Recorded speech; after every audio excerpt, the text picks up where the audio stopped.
Hello दोस्तों, मैं इंद्रेश अपने YouTube channel Indresh GS classes में आप सभी का स्वागत करता हूं। तो दोस्तों, आज हम लोग जो राष्ट्रपति से रिलेटेड कुछ महत्वपूर्ण तथ्य को क्या करेंगे, देखेंगे। ठीक है, महत्वपूर्ण तथ्य को हम लोग क्या करेंगे, देखेंगे, जो राष्ट्रपति से क्या है रिलेटेड है। ठीक, जो हमारे जो बिहार शिक्षक भर्ती के लिए बहुत ही इंपॉर्टेंट चीज़ें हैं। ठीक है, बिहार शिक्षक भर्ती जो आई है उसके लिए क्या है, बहुत महत्वपूर्ण है शिक्षक भर्ती के लिए। ठीक है, तो वीडियो को आप लोग दबा के शेयर करिएगा। आप लोगों के चैनल पे सारी क्लासेस क्या कर दी गई हैं, स्टार्ट कर दी गई हैं। जीके जीएस की एक क्लास है। ठीक, तो आप लोग शेयर जरूर करिएगा। ठीक, चलिए, ज़्यादा बातें नहीं करेंगे हम।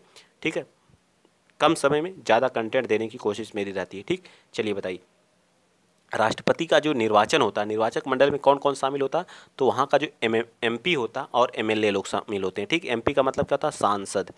सांसद जो होते हैं वो, और एमएलए का मतलब क्या होते हैं, विधायक। आप ऐसे भाषा को समझा करिए। ठीक है, विधायक जो होते हैं ये लोग क्या होते हैं, शामिल होते हैं। ठीक है, याद रहेगा। चलिए, नेक्स्ट पॉइंट है राष्ट्रपति शपथ। शपथ जो राष्ट्रपति किस आर्टिकल के तहत लेता है, तो राष्ट्रपति आर्टिकल 60 के तहत जो है इसको भारत का जो चीफ जस्टिस सीजेआई क्या करता है, इसको शपथ दिलवाता है। ये भी पॉइंट आप लोगों के दिमाग में फिट हो गया कि नहीं। आर्टिकल 60 के तहत राष्ट्रपति शपथ लेता, कौन दिलवाता है, CJI, chief justice of India. ठीक, इस समय कौन है, बताइए कौन है, फटाफट कमेंट में भरिए, कौन है इस समय जो CJI, chief justice of India, YV Chandrachud ji हैं। ठीक है, 50वें क्रम के हैं, याद रखिएगा। और राष्ट्रपति पर महाभियोग चलाने की जो प्रक्रिया है वह आर्टिकल 61 के तहत है। ठीक है, और राष्ट्रपति किसी को मतलब किसी की फांसी, किसी की सजा को माफ किस आर्टिकल के तहत कर सकता है, तो 72 के तहत कर सकता है। ठीक, अध्यादेश किसके तहत जारी कर सकता है, तो आर्टिकल 123 के तहत अध्यादेश जारी कर सकता है। ठीक, और मैं बता दे रहा हूँ, आर्टिकल आर्टिकल आर्टिकल किसके तहत बताइए, आर्टिकल 52 के तहत भारत का क्या होगा, राष्ट्रपति होगा। ठीक है, आर्टिकल 52 के तहत भारत का एक क्या होगा, राष्ट्रपति होगा। 53 के तहत जो है इसकी जो कार्यपालिका की शक्तियां किसमें निहित होंगी, राष्ट्रपति में होंगी। याद रखिएगा, 52 के तहत भारत का राष्ट्रपति होगा, 53 के तहत जो कार्यपालिका की जो शक्तियां और राष्ट्रपति में निहित होंगी। राष्ट्रपति शपथ जो आर्टिकल 60 के तहत, महाभियोग आर्टिकल 61 के तहत, मतलब किसी को सजा माफ़ करने की शक्ति जो है अनुच्छेद 72 के तहत, और अध्यादेश जारी करने की जो शक्ति है राष्ट्रपति के अंतर जो है वह 123 के तहत है। ठीक है, याद रहेगा कि नहीं, 123 के तहत है। याद हुआ कि नहीं सारी चीज़ें, बताइए, इतना इंपॉर्टेंट था। ठीक, चलिए आगे आते हैं। इस समय वर्तमान में जो राष्ट्रपति हैं उनका क्या नाम क्या है, द्रौपदी चंद्र मुर्मू।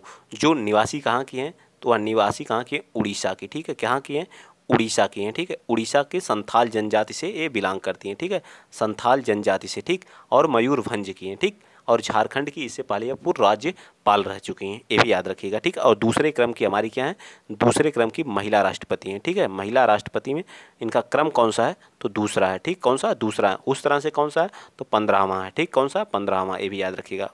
वर्तमान में उपराष्ट्रपति कौन है, तो वर्तमान में जगदीप धनखड़ हैं। ठीक है, जगदीप धनखड़ इससे पहले जो वेस्ट बंगाल के क्या रहे हैं, राज्यपाल भी रह चुके हैं। क्या रह चुके हैं, राज्यपाल भी रह चुके हैं। ठीक है, सारी चीज़ें यहाँ पे लिखी हुई हैं एक एक चीज़ को। ठीक है, राज्यपाल रह चुके हैं, और ये निवासी कहाँ के, झुंझुनू राजस्थान से क्या करते हैं, बिलोंग करते हैं। ठीक है, ठीक, जो इनको वेतन मिलता है, वेतन जो है सभापति के रूप में मिलता है, ना कि राष्ट्रपति के रूप में। सभापति, क्योंकि ये क्या होते हैं, राज्यसभा के क्या होते हैं, राज्यसभा के सभापति भी होते हैं। ठीक, राज्यसभा के क्या होते हैं, सभापति भी होते हैं। ठीक, चले आगे आ जाइए। भारत की प्रमुख अनुसूचियाँ, जो इंपॉर्टेंट अनुसूचियाँ हैं उनके बारे में देख लेते हैं।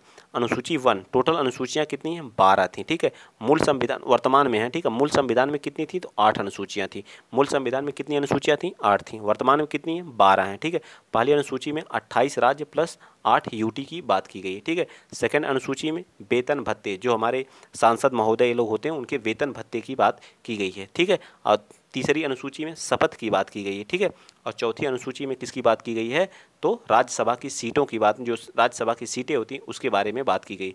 अनुसूची 5 में किसमें की, अनुसूचित क्षेत्र जनजाति, जो हमारे अनुसूचित क्षेत्र और जनजाति हैं उनके बारे में कहा गया है। अनुसूची 6 में असम, मेघालय, मिजोरम और त्रिपुरा के अनुसूचित जनजाति क्षेत्र के बारे में बात की गई। इन 4 राज्यों के, स्पेशली इन 4 राज्यों के लिए हमारा अनुसूची 6 बनाई गई। ठीक है, अनुसूची 7 में जो है केंद्र व राज्य के मध्य जो संबंध है उसको, जिसे हमारा केंद्र राज्य से संघ सूची, राज्य सूची और समवर्ती सूची और अवशिष्ट सूचियाँ हमारी इसी अनुसूची में दी गई, अनुसूची 7 में दी गई। ठीक है, अनुसूची 8 में क्या है, भारत में भाषाओं के बारे में। भारत में जो अनुसूची 8 में जो कितनी भाषाएं हैं, टोटल 22 भाषाएं। अब मूल संविधान में कितनी भाषाएं थी, तो 14 भाषाएं थी। पहली भाषा कौन थी, तो सिंधी को जोड़ा गया था। ठीक है, 21वें संविधान संशोधन 1967 में हमें जोड़ा गया था। ठीक, चलिए आगे बताएंगे। आगे हमारी 9वीं अनुसूची, नवीं अनुसूची जो भूमि सुधार से संबंधित है, ठीक है, नवीं जो हमारी भूमि सुधार से संबंधित है। और अनुसूची 10 हमारी दल बदल से 52वां संविधान संशोधन के तहत इसको जोड़ा गया था 10वीं को, ठीक है, दल बदल से। अनुसूची 11 जो पंचायती राज से संबंधित है, 73वें संविधान संशोधन के तहत जो 1952 में इसको लाया गया था, 1993 से क्या हो गई थी, लागू हो गई थी, ठीक है। और इसमें कितने विषय हैं पंचायती राज में, तो 29 विषय हैं। और अनुसूची 12 जो है नगर निकाय से, नगर पालिका से या नगर निकाय से संबंधित है, ठीक। 74वां संविधान संशोधन 1952 में ये भी आया था, ठीक। अंगुलियों पे नाचेगा ये सारी चीज़ें आप लोगों को, ठीक है, एक बार बस आप लोग अच्छे से पढ़ लीजिए। फिर से मैं बता दे रहा हूँ, अनुसूची 1 में 28 राज्य और 8 केंद्र शासित राज्य की बात की गई है, ठीक है। अनुसूची 2 में वेतन भत्ते की बात, अनुसूची 3 में शपथ की बात, अनुसूची 4 में जो है राज्यसभा की सीटों की बात, अनुसूची 5 में अनुसूचित क्षेत्र व जनजाति के बारे में कहा गया, अनुसूची 6 में असम, मेघालय, त्रिपुरा और मिजोरम की बात, अनुसूची 7 में केंद्र व राज्य के बीच जो मध्य संबंध उसके बारे में, अनुसूची जो हमारे संघ सूची, राज्य सूची और संघ राज्य और कौन सी समवर्ती सूची की बात की गई। और अनुसूची 8 में 22 भाषाओं के बारे में बताया गया है, ठीक है। मूल संविधान में कितनी भाषाएं थी, 14 थी। पहली कौन सी थी, तो सिंधी भाषा को जोड़ा गया जो 15वीं भाषा थी, ठीक है।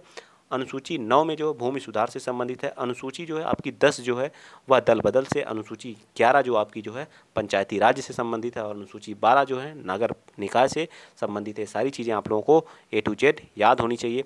चलिए आ जाइए आगे।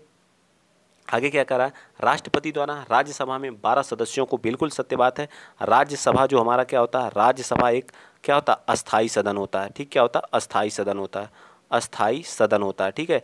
इसमें 12 सदस्यों को क्या करता है, राष्ट्रपति 12 सदस्यों को क्या करता है, मनोनीत करता है, ठीक है, मनोनीत करता है, ठीक है, मनोनीत करता है, ठीक है, 12 सदस्यों को, ठीक है, जो किस क्षेत्र से आते हैं, 4 क्षेत्र से। ये क्षेत्र याद, साहित्य, कला, विज्ञान एवं समाज सेवा से आते हैं, साहित्य, कला, विज्ञान एवं समाज सेवा से। याद हुआ कि नहीं, राष्ट्रपति द्वारा राज्यसभा में 12 सदस्यों को मनोनीत किया जाता है, ठीक है। इन 12 सदस्य जो किस फील्ड से आते हैं, किस क्षेत्र से, तो 4 क्षेत्र से, साहित्य से आते हैं, कला से आते हैं, विज्ञान से आते हैं और समाज सेवा क्षेत्र से आते हैं। याद हुआ कि नहीं, ठीक, याद हो गया।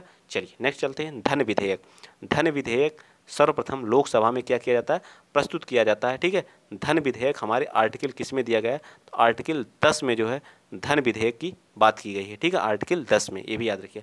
भारत में सर्वाधिक लोकसभा की सीटें कहाँ, यूपी में जो है सर्वाधिक लोकसभा की सीटें हैं, सर्वाधिक यूपी में कितनी है, 80 हैं, ठीक है। यहाँ पे राज्यसभा की कितनी है, तो राज्यसभा की भी बता दीजिए, राज्यसभा की कितनी है, तो राज्यसभा की बता दीजिए कितनी है, राज्यसभा की बताइए, तो राज्यसभा की 31 है, ठीक है। तो लोकसभा की मैंने बता दिया। यहाँ पे विधानसभा की कितनी सीटें हैं, VS का मतलब क्या होता है, विधानसभा, 403 है, ठीक है। और विधान परिषद, BP का मतलब क्या था, विधान परिषद, तो यहाँ पे कितनी है, 100 सीटें जो है विधान परिषद की। मैं सारी चीज़ें आप लोगों को बता दिया, लेकिन आप लोगों को बिहार का एग्जाम दे रहा है तो बिहार की सीटों के बारे में भी आप लोग यहाँ पे नोट कर लीजिए, ठीक है। बिहार, ठीक है, बिहार के एग्जाम देना है तो बिहार की सीटें भी, बिहार में जो लोकसभा की सीटें हैं वह कितनी हैं, इसको बताइए। बिहार में लोकसभा की कितनी सीटें हैं, 40 हैं, ठीक है। राज्यसभा की कितनी सीटें हैं, राज्यसभा की कितनी सीटें हैं, तो 15 यहाँ पे राज्यसभा की सीटें हैं, ठीक है। विधान परिषद की कितनी सीटें हैं यहाँ पे, तो विधानसभा की कितनी सीटें हैं, तो 243 सीट है, ठीक है, 243 है।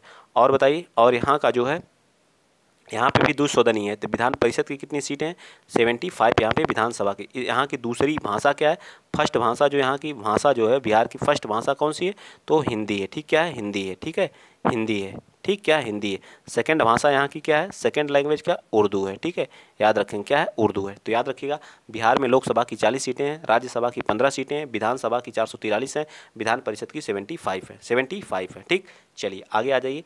आगे क्वेश्चन है, कितने राज्यों में जो है द्विसदनात्मक मतलब वहाँ पे विधानसभा भी है, उसका मतलब क्या होता है, विधानसभा भी और प्लस विधान परिषद भी है, ठीक है, विधानसभा भी और विधान परिषद भी है, ठीक है, विधान परिषद भी, ठीक है।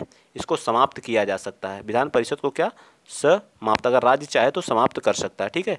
इसको समाप्त कितने राज्यों में है, एक तो आप लोगों का तेलंगाना में 6 राज्यों में, कितने, 6 राज्यों में, तेलंगाना में है, ठीक है, तेलंगाना में है, बिहार में है, यूपी बिहार हो गया, ठीक है, महाराष्ट्र हो गया, आंध्र प्रदेश हो गया और कर्नाटक हो गया, ठीक। इतने राज्यों को आप लोग याद रखिए। पहले जम्मू कश्मीर में था तो जम्मू कश्मीर अब जब से यूटी बन गया तब से खत्म हो गया, ठीक। तेलंगाना, यूपी, बिहार, महाराष्ट्र, कर्नाटक, आंध्र प्रदेश, तेलंगाना, ठीक, याद रखिएगा, 6 राज्यों में है। चलिए आगे आ जाइए, ये देख लीजिए यूपी के बारे में यहाँ पे लिखा हुआ, ठीक है, यूपी की कितनी विधानसभा के, तो सारी चीज़ें मैंने बता दी आप लोगों को, ठीक है। मंडल कितने हैं, लोकसभा की कितनी है, विधान परिषद की सारी चीज़ें मैंने आप लोगों को अभी जस्ट बताया, और बिहार की भी मैंने बताया। मानक रेखा, मानक रेखा के बारे में देख लीजिए। मानक रेखा जो होती है हमारी, वह क्या होती है, 82, 82.5 पूर्वी देशांतर नैनी, नैनी उत्तर प्रदेश से गुजरती है, ठीक है। याद रखिए कितनी, नैनी उत्तर प्रदेश से क्या करती है, गुजरती है, याद रखेंगे ना आप लोग जो है।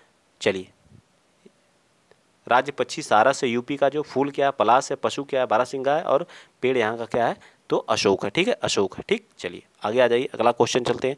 राज्य सोनभद्र, सोनभद्र क्या हो गया, सोनभद्र जो है 4 राज्यों से अपनी सीमा साझा करता है, ठीक है। एक ही जो पूरे भारत का एक ऐसा जिला है जो 4 मतलब राज्यों के साथ, अपनी बिहार के साथ, झारखंड, छत्तीसगढ़ और मध्य प्रदेश के, ठीक है। यूपी का सबसे बड़ा जिला लखीमपुर है, सीमावर्ती। ये कितने राज्यों से सीमा साझा करता है, तो 8 राज्यों और प्लस एक यूटी से क्या करता है, सीमा साझा करता है, ठीक है। टोटल 9 हो गए, और एक अंतर्राष्ट्रीय सीमा साझा करता है। इसके एनसीआर में कितने, 8 जिले हैं। नगर निगम कितने, तो 17 नगर निगम है, ठीक। चलिए, तो आज के लिए हम लोग यहीं तक रहने दे रहे हैं, ठीक है। ये आप लोग देख लीजिएगा थोड़ा सा जनसंख्या के बारे में, तो वीडियो को हम लोग यहीं पे क्या करते हैं, क्लोज करते हैं। अगर वीडियो आप लोगों को अच्छा लगा है तो प्लीज़ वीडियो को क्या करेंगे, आप लोग शेयर करेंगे, चैनल को क्या कर लीजिएगा, सब्सक्राइब भी कर लीजिएगा, ठीक है।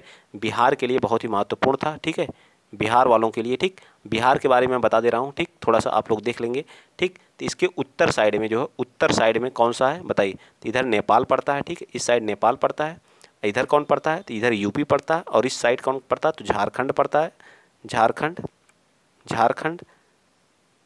और इधर कौन करता है, वेस्ट बंगाल पड़ता है, ठीक है। याद रखेंगे ये सारी चीज़ें आप लोग, ठीक, याद रहेगा ना। चलिए आज के लिए इतना ही। वीडियो अगर अच्छा लगा तो शेयर कर दीजिए, चैनल को सब्सक्राइब कर लीजिएगा। जय हिंद, जय भारत।